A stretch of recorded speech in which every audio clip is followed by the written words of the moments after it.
देवनारायण भगवान की, साधु माता की, सवाई भोज महाराज की।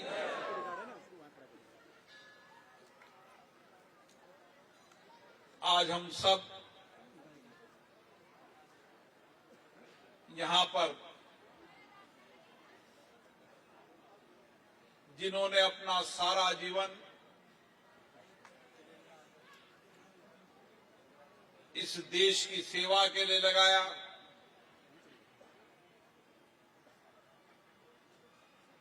सीमा पर देश की रक्षा के लिए जिन्होंने अपनी जवानी कुर्बान की और सेना के लौटने के बाद उन्होंने विश्राम नहीं किया। एक ऐसा योद्धा जिसके जीवन में कभी विश्राम नहीं था, और उन्होंने जब गांव में आते थे, देखते थे कि हमारे गुर्जर समाज के लोग या पिछड़े समाज के जो लोग हैं, इस 75 वर्षों के इस लंबे आजादी के कार्यखंड के बाद भी शिक्षा उनके द्वार तक नहीं पहुंची।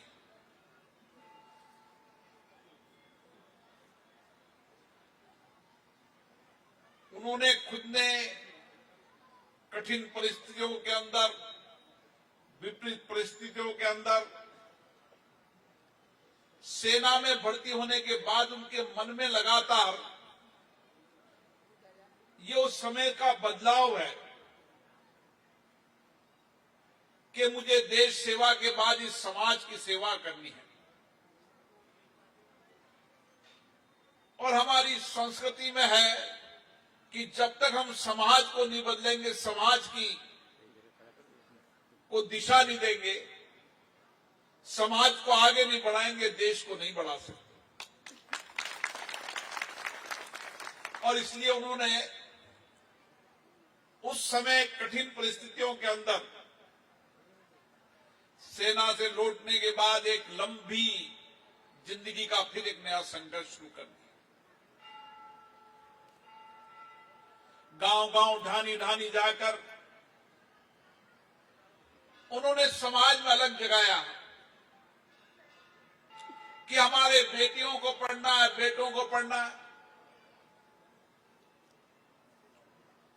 हमें एक शिक्षित समाज बनाना है, समर्थ समाज बनाना है। जब समाज शिक्षित होगा, समर्थ होगा, तो देश समर्थ होगा, क्योंकि देश उनके लिए सबसे पहले था। वो जानते थे कि अगर इस देश को आगे बढ़ाना है, समर्थ बनाना है, दुनिया में भारत को नेतृत्व करना है,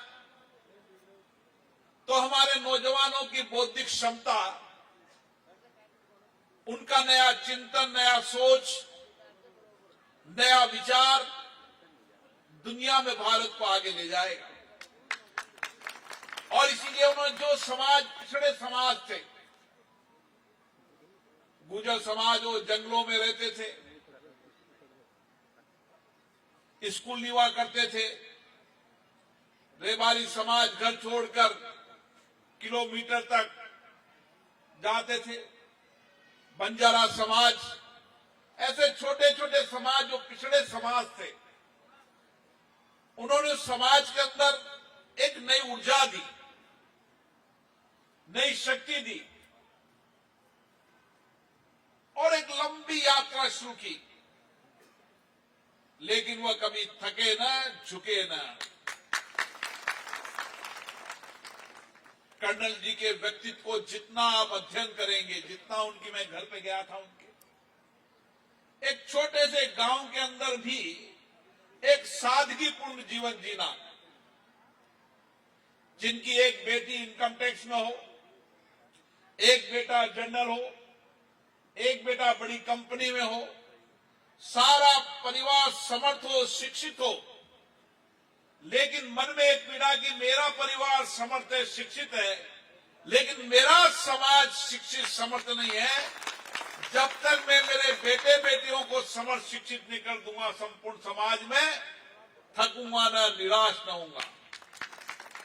और आप देखें कि इतनी उम्र होने के बाद भी उनका अनवरत संघर्ष चलता रहा।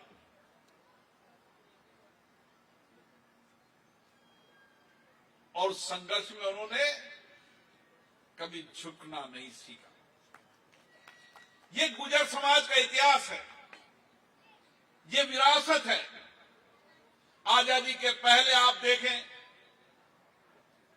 तो हम इतिहास की कई गौरवशाली कथा बता सकते हैं। बिजोलिया का किसान आंदोलन हो और उस किसान आंदोलन के माध्यम से स्वतंत्रता सेनानियों का आंदोलन खड़ा करने का काम किया तो विजय सिंह जी पथिक जी ने किया। उस समय राजाओं के वंश को बचाने के लिए जिन्होंने अपने बेटे बेटी को बलिदान किया वो पन्नाथाई भी इस समाज की, राम प्यारी भी समाज की थी। इस समाज के जिनेश सिंह जी को कितने नाम लूं, अनवरत लोग थे जिन्होंने अपने जीवन उस स्वतंत्रता संग्राम के लिए दिया। स्वतंत्रता संग्राम के पहले राजाओं के साथ युद्ध के अंदर उनका त्याग बलिदान था और फिर आजादी के बाद देश की सीमाओं पर रक्षा करने के लिए कितने नौजवानों ने बलिदान देने का काम किया। एक गौरवशाली इतिहास, जिसकी इतिहास के हम अगर विरासत को याद कर अपने जीवन को आगे बढ़ेंगे और जो अपने समाज की विरासत, संस्कृति, इतिहास को याद रखेगा, उससे प्रेरणा लेगा तो जीवन में हमेशा नए अध्याय को शुरू करेगा। सही कहा बहन ने कि पटरी की तरह उनका लक्ष्य था। चलते रहो जब तक अपने गंतव्य स्थान पर रहो, चाहे धीरे चलो चाहे स्पीड पे चलो, लेकिन विश्राम जब ही होगा जब उसका लक्ष्य पूरा होगा। सुनीता जी आगे बढ़ रहे हैं, विजय बैसला जी लगातार राजस्थान के अलग अलग क्षेत्रों के अंदर जाते हैं, समाज को जागृत करने का काम कर रहे हैं। मेरे मन में एक घटना हमेशा कहीं न कहीं बैठ गई है। मैं जब सिंथेटिक ट्रैक का उद्घाटन करके आ रहा था तो मुझे 4-5 बेटियां आती हुई मिली। डेरी के वहां पर मैंने देखा ये 4-5 बेटियां बड़ी उत्साह उल्लास से साथ जा रही है। मैंने कहा बेटियां कहां जा रही हो? कि हम सिंथेटिक ट्रैक से उद्घाटन में आए। मैंने कहा मैं ये पीछे मेरी गाड़ी है, आपको सुनने हम पैदल जाएंगे। मैंने कहा कि देव नारायण छात्रावास से कहा कि कोई बूढ़ा दीप, कोई दिगोद के पास की। वो बेटियां भी मुझे रास्ते में दिखी थी। मेरे मन में एक बात आई, अगर ये देवनारायण छात्रावास न होता तो कोई पिता अपनी बेटी को यहां पढ़ने नहीं भेजता और अपनी बेटी को पढ़ने नहीं भेजता तो वो कैसे जीवन की उस लक्ष्य की शिक्षा प्राप्त कर सकता। पहले मेरे पास कई लोग छात्रावास के लिए पैसे मांगने आते थे तो मैं थोड़ा आगे पीछे होता था, लेकिन उस दिन से मेरे दिमाग में आया कि अगर हमें हमारी बेटियों को पढ़ाना है, अच्छी शिक्षा देना है, संस्कारी शिक्षा देना, उच्च शिक्षा देना है, तो दूर दराज के गांव के अंदर प्रारंभिक माध्यम शिक्षा से उसके जीवन को नहीं बदल सकता। और मैं गांव में जाता हूं, जब आज भी मैं गांव धोरी गांव में गया तो वहां की बेटियों ने कहा हमारे यहां स्कूल 8वीं तक है, हमारे माता पिता में 5 किलोमीटर सेकेंडरी स्कूल में पढ़ने नहीं भेजते। हम कैसे बदलेंगे समाज को, कैसे देश को बदलेंगे? हमें नई सोच लाना होगा, नया परिवर्तन लाना होगा। और ये सोच परिवर्तन जब आएगा जब हमारी बेटियां उच्च शिक्षा प्राप्त करने की ओर बढ़ेगी। और इसीलिए जहां भी गुर्जर समाज महिला छात्रावास बनाएगा, मैं उनके साथ खड़ा हूं। आधा धन समाज देगा, आधा धन हम देंगे, नए छात्रावास का निर्माण कराएंगे। हमारी समाज की हर बेटी केवल इसलिए कि मेरा गांव शहर से दूर है, मेरे माता पिता मुझे पढ़ने नहीं भेज सकते, उस छात्रावास के अंदर अच्छी शिक्षा भी होगी, संस्कार भी होंगे, और अच्छी शिक्षा और संस्कार से नए भारत के निर्माण की ओर आगे बढ़ेंगे। और इसीलिए अगर नया भारत, समृद्ध भारत, विकसित भारत बनाना है तो समाज के सभी तबकों को साथ लेकर चलना होगा। जो हमसे पिछड़ गए हैं उनको सबसे आगे लाना होगा, और यही लड़ाई कर्नल साहब ने लड़ी थी। इसलिए मेरा आपसे निवेदन है, डॉक्टर बीएल गोचर साहब बहुत दिनों से मेरे पीछे पड़ रहे थे। कर्नल साहब हमेशा प्रेरणा देते रहे। उनके जीवन के इतिहास, उनका संघर्ष, जितना नौजवान पढ़ेगा उतना ही अपने समाज के लिए, देश के लिए कुछ न कुछ देकर प्रेरणा प्राप्त करेगा।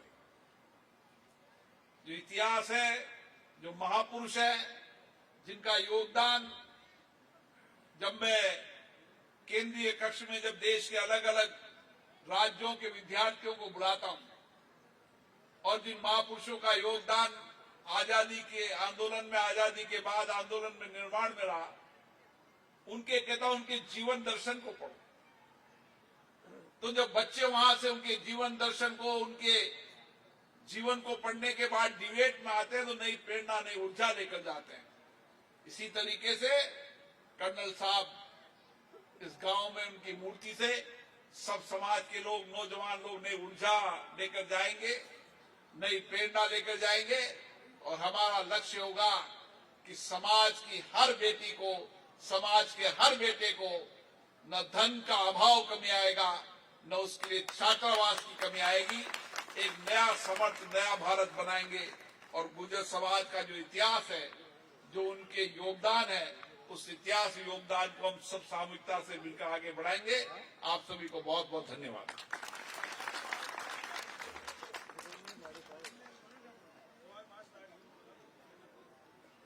और अब समाज की बेटियों की जो बात की, बेटियां पढ़े, बेटियां आगे बढ़े, एक नारा भी लोकसभा अध्यक्ष महोदय ने, उनमें से ही बेटियां, श्रीमान डॉक्टर बद्री गोचर गुरुकुल कॉलेज, और उनका हार्दिक अभिनंदन और धन्यवाद।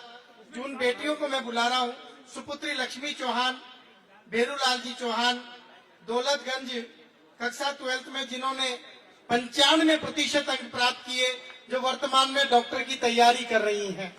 मैं एक साथ नाम ले रहा हूं।